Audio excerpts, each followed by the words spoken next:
Welcome to Animal Nonsense. I'm Jess. I'm David. You and I are participating in Podcastathon. This is a global event where podcasts for 1 week do an episode about one particular charity and raise awareness and hopefully money for it. And there are thousands of podcasts participating around the world. And I thought, well, why not us? Why not? As we are in March, I thought, well, I can't think of a better charity than Comic Relief or Red Nose Day. Yes. As it's Red Nose Day, I thought we would look at noses in the animal kingdom. I am anosmic. I have no sense of smell. I thought it might be a fun way to start for you to rate these animals from best to worst on who has the best sense of smell. Okay. Number 1, your best. Number 5, your worst. So let's play How Do You Smell? Okay. First off, we have cows. Think about a cow. How well do you think a cow can smell? And what do you think a cow is using its nose for? I think a cow could smell very well. So you're saying 1 is best, right? Yeah, 1's best, 5's worst. I reckon a cow is maybe a 2 because I think they will use their noses to smell. I was watching something a while ago about cows and it was saying how they can identify all the different types of weeds that grow and plants that grow that they will eat. And they know which one is which. They will kind of medicate themselves, if they've got a bit of a tummy ache or if they need more of this micronutrient or more of that micronutrient. And they know which ones to eat together and which ones to not eat together and stuff. So they've actually got a very sophisticated range of diet. And I think they will use their nose to distinguish between different plants. That's exactly that. Is it? Oh my God! Well, that's perfect. All right, bears. Well, again, I feel like probably maybe like a 2. Their keen nose helps them locate food sources, but polar bears sniff for food, like seals or something, by smelling through the cracks in the ice, and it can detect a seal from a really long distance away using this method. That's clever. I thought they could also sort of tell by vibrations and if the ice is hollow, there's a den there. In the way that if you tap a wall, you can kind of tell if it's solid or there's something behind it. Yeah. Something behind it. And also bears are really good at finding stuff. Like Winnie the Pooh was never without a honeypot. All right, bloodhound. Bloodhounds, well, tracking dogs, so they'd be a 1, surely. They're very strong. Legendary detective abilities, Sherlock Holmes's mate. Did his bloodhound have a name? Toby. Isn't that really lovely? And repeatedly, Toby is referred to as being a bit of a scruffy dog and a bit tatty, but a genius. Yeah. And I think part of it is through being underestimated, Toby was just able to be an off-the-wall, maverick-smelling genius. Yeah. You know how dogs sometimes look like their owners? Do you think they... He might have had one of those hats.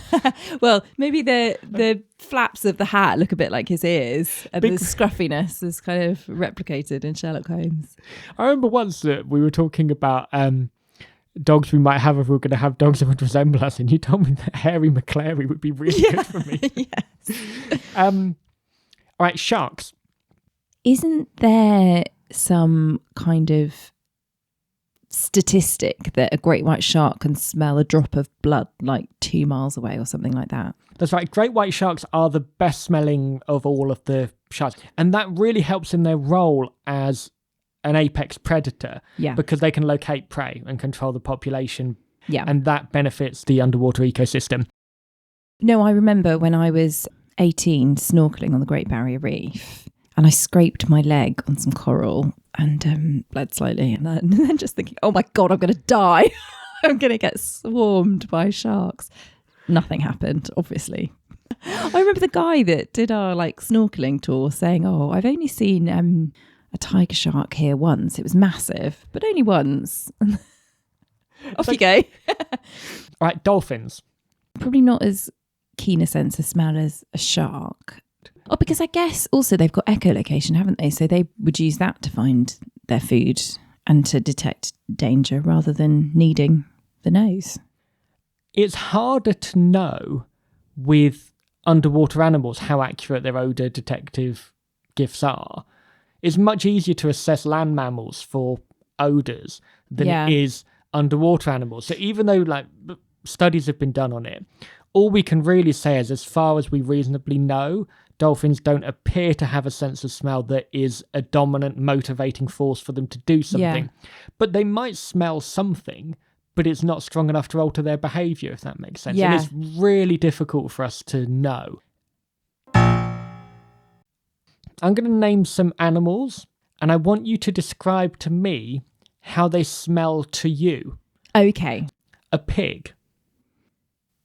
I've only ever seen pigs at the farm, and then there's a lot of farm smells there, isn't there? I don't know. Well, yeah, why would you know?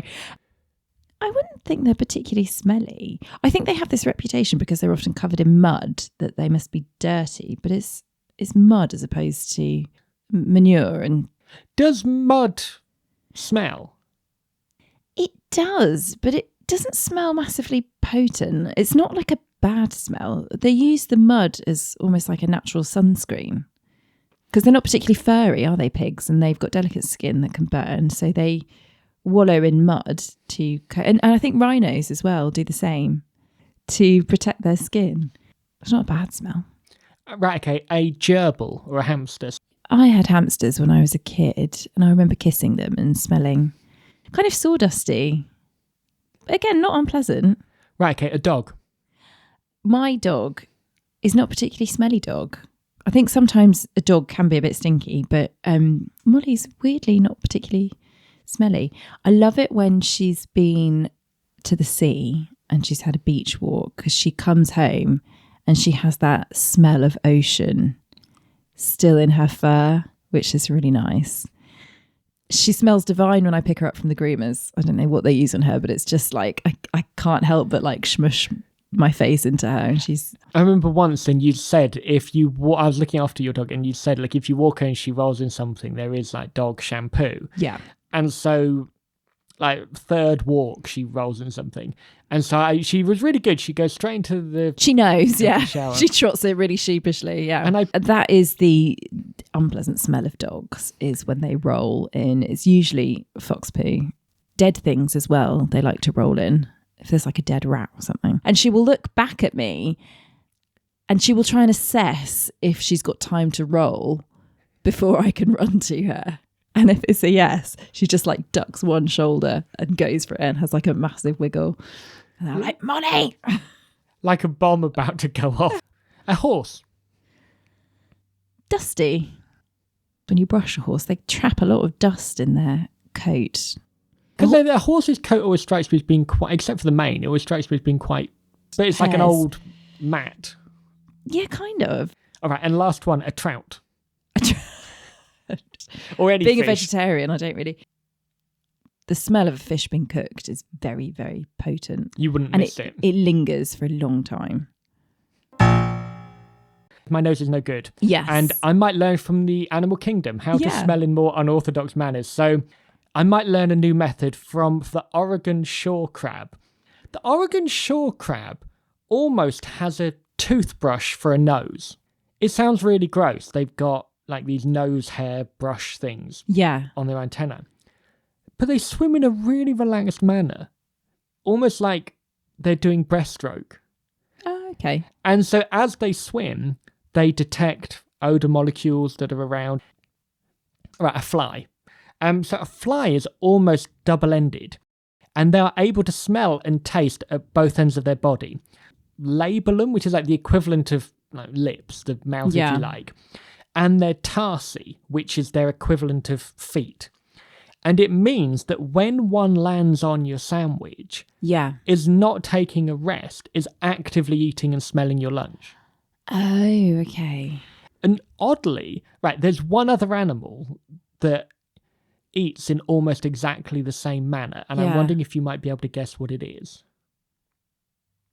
Eat with its feet. Oh gosh, I was going to say it's not an octopus, is it? It is an octopus. Is it really? Octopuses are amazing. Flies and octopuses are actually more closely related than people give them credit for, and their method of eating is almost exactly the same. An octopus has 1,800 odour and taste receptive suckers on their tentacles. Wow. So to eat something, they just sit on it. Wow. I thought they had to have it like get it into their mouths, but they don't. They just kind of... Well, that's another option. Like, they can literally eat with their mouth or their feet. It's like if I took you to a restaurant and then you had like one course for your mouth and one course for your feet that you trod on. They can eat from both areas. The most famous nose in the animal kingdom is, of course, the elephant's trunk. Yeah. As a newborn, the first few months of an elephant's life is a really steep learning curve, learning how to use their trunk. It's the hardest part of them coming of age, if you like. I want to show you a video of a young elephant using or not using their trunk. It's so cute. Oh, that's so precious. I remember when my son was, I don't know, a few months old, maybe like 4 or 5 months old, there was like a really definite point where he realised he had hands and feet and was just really mesmerised by his hands and feet and would just stare at them and like play with them. It was so cute. Looking at a baby elephant before it's learned to use its trunk, it's like watching a school play when a child has a prop. Yeah. And it's just... yeah. It's really all over the place. The reason is the trunk has no bones. Mishaps en route learning how to use their trunk might also serve a moderately successful protective function because, according to many humans who've seen it, it's one of the most endearing sights in nature, watching a baby elephant learn to move their trunk. And it renders them harder to hunt. Oh. Because it's not foolproof, but it has helped. Us as human beings, we have under 640 muscles in our body. An elephant, just in its trunk alone, has 40,000 different muscles. And it has to learn how to use different combinations of these muscles to do different jobs. And so, like, I remember learning how to ride a bike feeling really hard. Yeah, and also for little kids, learning how to write is really hard. It's really that's very, hard. like, precision, fine motor skills. Because there's a moment where you look at an elephant not being able to use its trunk, like, oh, what's wrong with it? And then when you think how complicated it is compared to every muscular movement we ever have to do, they're quite remarkable things. On Red Nose Day, it felt wrong not to explore the most famous red-nosed animal, Rudolph. Yes. A reindeer species named the Rangifer tyrannus is native to many Arctic regions, does have noses of a red hue. Really? They have extremely dense blood vessels packed into the nose in order to regulate body temperature. Yes.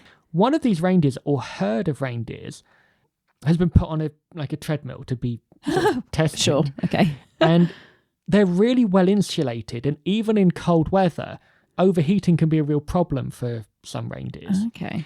And on exercising, their nose and their hind legs reach temperatures as high as 75 degrees Fahrenheit. Wow.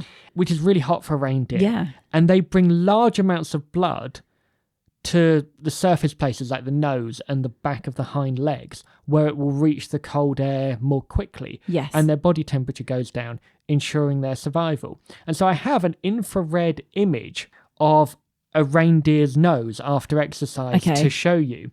And it's, it's heat. So like where it's red, it's hot. There you are. Ah, there's a lot in the hind legs, isn't there? And the little nose. And the nose. And so Rudolph the Red-Nosed Reindeer actually, he's real. I do have some animal-related jokes to end on. Yes, okay.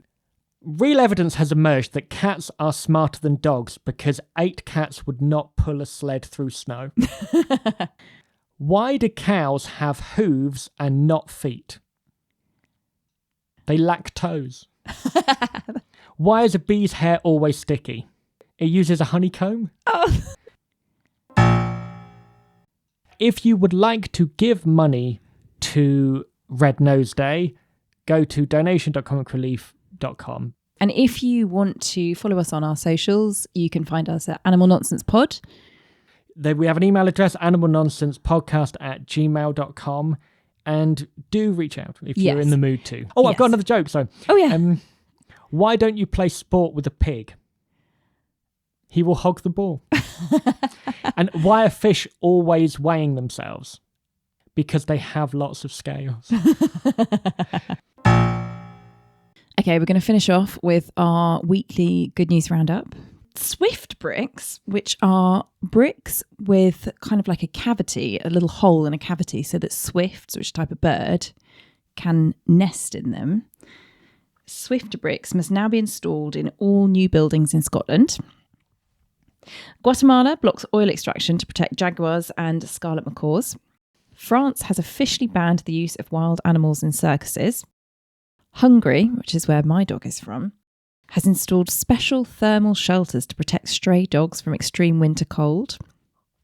Amsterdam is investing €100,000 in tiny staircases to save cats from drowning in its canals.